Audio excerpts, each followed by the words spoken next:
আমার চ্যানেলে তোমাদের সকলকে স্বাগত। আজ আমরা ক্লাস 9-এর রায়ান মার্টিন প্রশ্নবিচিত্রা থেকে ভূগোলের তৃতীয় পর্যায়ক্রমিক মূল্যায়নের 13 নম্বর স্কুল সলভ করব।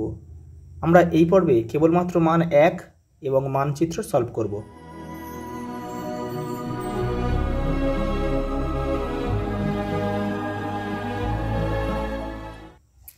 প্রথম প্রশ্ন দেখো, দিগন্ত রেখা দেখতে গোলাকার।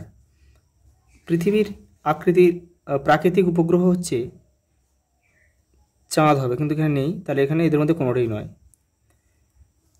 পশ্চিমবঙ্গের আবর্তন বেগ কম কোথায়? দার্জিলিংয়ে। দেখো 72 ডিগ্রি 30 মিনিট পূর্ব দ্রাঘিমায় অবস্থিত কোনো স্থানের প্রতিবাদ স্থানের মান কত হবে? এটা হবে 72 ডিগ্রি 30 মিনিট পশ্চিম। পরেরটা দেখো, পৃথিবীর প্রত্যেকটি অক্ষরেখা ও দ্রাঘিমারেখা যথাক্রমে পূর্ণবৃত্ত ও অর্ধবৃত্ত। অক্ষরেখাগুলো পূর্ণবৃত্ত আর দ্রাঘিমারেখাগুলি অর্ধবৃত্ত। হিমালয় পর্বত সৃষ্টি হয়েছে যে দুটি পাতের সংঘর্ষের ফলে, তা হলো দেখো ভারতীয় পাত এবং ইউরেশীয় পাত হবে, কিন্তু এখানে ইউরেশীয় পাত আর ভারতীয় পাত নেই, সেই জন্য এশিয়াটা করে দিলাম। যে পাত সীমানায় আগ্নেয়গিরির সংখ্যা সর্বাধিক, তা হলো ধ্বংসাত্মক পাত সীমানায়। অগ্নিভবন যে সম্মিলিত প্রক্রিয়ার ফল, তা হলো আবহবিকার প্লাস পুঞ্জিত ক্ষয় প্লাস ক্ষয়ীভবন। ভূমিকম্পের দেশ বলা হয় যে দেশকে, সেটি হলো জাপান। সামাজিক সম্পদের উদাহরণ হলো বিদ্যালয়, হাসপাতাল। ইউনেস্কো সুন্দরবনকে জীববৈচিত্র্যের জন্য ওয়ার্ল্ড হেরিটেজ সাইটের মর্যাদা প্রদান করেছে কবে? 1987 খ্রিস্টাব্দে। তরাই ও ডুয়ার্স পৃথক হয়েছে যে নদীর মাধ্যমে, তা হলো তিস্তা। তিস্তা নদীর পূর্ব দিকে ডুয়ার্স বলে আর পশ্চিম দিকে তরাই বলে। আউটসোর্সিং শব্দটি যে শিল্পের সঙ্গে যুক্ত, তা হলো তথ্য প্রযুক্তি শিল্প। পরে দেখো, টোপোগ্রাফিক্যাল মানচিত্রে সমোন্নতি রেখা দেখানো হয় যে রং দ্বারা, তা হলো বাদামি। পরে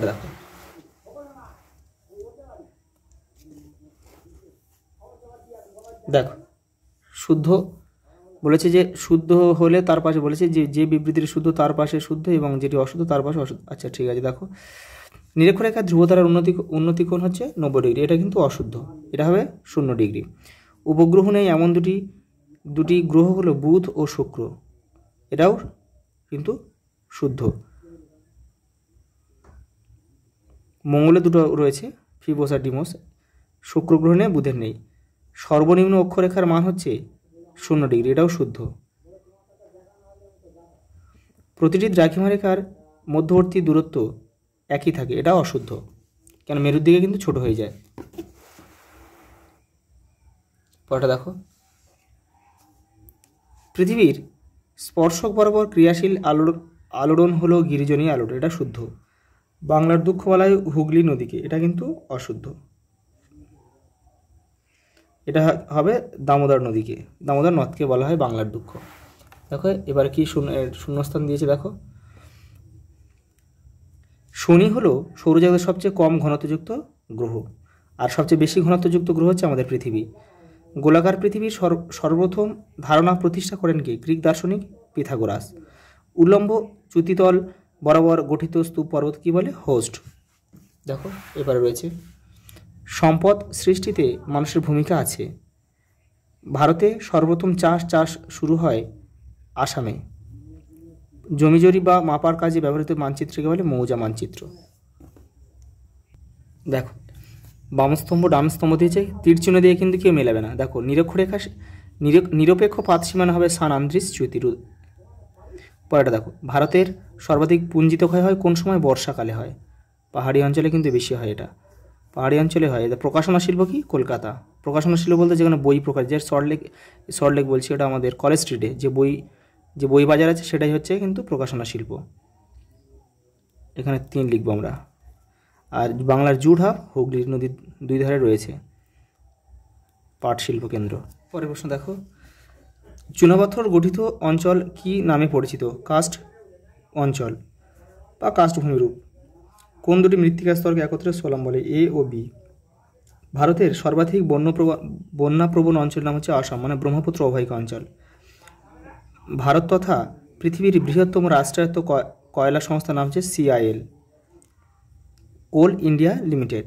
পশ্চিমবঙ্গের মালভূমির ছোট পাহাড়গুলিকে স্থানীয় ভাষায় কী বলে? ডুংরি। জোয়ারি অরণ্য নামে পরিচিত কোন অরণ্য? সুন্দরবন। পশ্চিমবঙ্গের কোন জেলায় কোনো ব্লক নেই? কলকাতা। কোন নদীকে পশ্চিমবঙ্গের জীবনরেখা বলা হয়? ভাগীরথী, হুগলি। এই যে দেখো পশ্চিমবঙ্গের ম্যাপ দিয়েছে, এখানে তোমাদের নাম, ক্লাস, সেকশন, রোল পেন দিয়ে লিখবে, আর ভিতরটা কিন্তু পেন্সিলে করবে। আমি কিন্তু তোমাদের ভিডিওটা পরিষ্কারভাবে বোঝার জন্য কিন্তু আমি পেনে করলাম। দেখো প্রথমে কী দিয়েছে দেখো, সক্রিয় বদ্বীপ অঞ্চল। সক্রিয় বদ্বীপ অঞ্চল বলতে কিন্তু সুন্দরবন। এই যে পশ্চিমবঙ্গের একদম দক্ষিণে রয়েছে, এই যে এই অংশটা কিন্তু পুরোটাই হচ্ছে সক্রিয় বদ্বীপ। এই যে দাগ নামা দেবে, নামটা লিখবে। উত্তরবঙ্গ ও দক্ষিণবঙ্গ বিভাজনকারী ব্যারেজ হচ্ছে দেখো ফারাক্কা ব্যারেজ। এই যে এই জায়গাটা মালদা আর মুর্শিদাবাদের ঠিক মাঝখানে এই জায়গাটা। পরেরটা দেখো, পশ্চিমবঙ্গের আর্দ্রতম স্থান বক্সা দুয়ার। এই যে এটা পুরোটা করলেও হয়ে যাবে, করতেও পারো। পরেরটা দেখো, দীঘা, একদম দেখো দক্ষিণবঙ্গে রয়েছে একদম। দেখো এই যে পূর্ব মেদিনীপুরের শেষে উপকূলে রয়েছে দীঘা। পরেরটা দেখো, সান্দাকফু, পশ্চিমবঙ্গের সর্বোচ্চ শৃঙ্গ সান্দাকফু রয়েছে দেখো একদম দার্জিলিংয়ের ঠিক এই পাশটা রয়েছে দেখো সান্দাকফু। প্রচুরবার কিন্তু এসেছে এটা। হলদিয়া বন্দর, দেখো হলদিয়া বন্দর এই যে এই জায়গাটায়।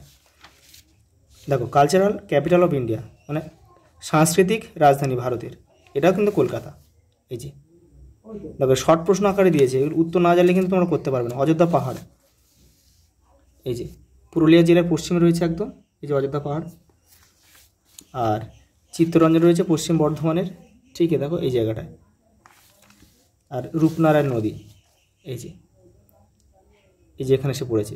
তীর চিহ্ন কিন্তু দিতে হবে যে কোন দিক থেকে কোন দিকে নদীটা যাচ্ছে।